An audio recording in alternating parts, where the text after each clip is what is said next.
Seeing no remote detected on your 2014-2020 Chevy Impala? Don't worry, you're not stranded. This message means your key fob signal isn't being recognized, usually due to a dead battery. But there's a built-in bypass. First, locate the hidden key slot on the driver's side door handle. Pop off the small cover, which might be rubber or plastic, to reveal the traditional key cylinder. Now, release the metal blade from your key fob.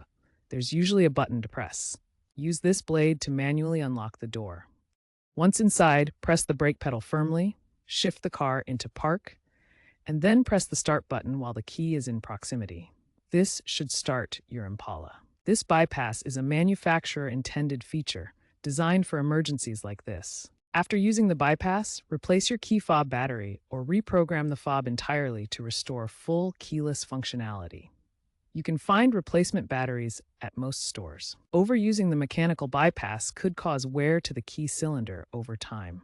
Remember, this bypass doesn't disable your car's security features. Looking ahead, the automotive industry is moving toward digital keys on smartphones and even biometric options to reduce reliance on physical fobs. While those advancements are reducing the frequency of this issue, the bypass method remains a relevant workaround for your 2014-2020 Impala.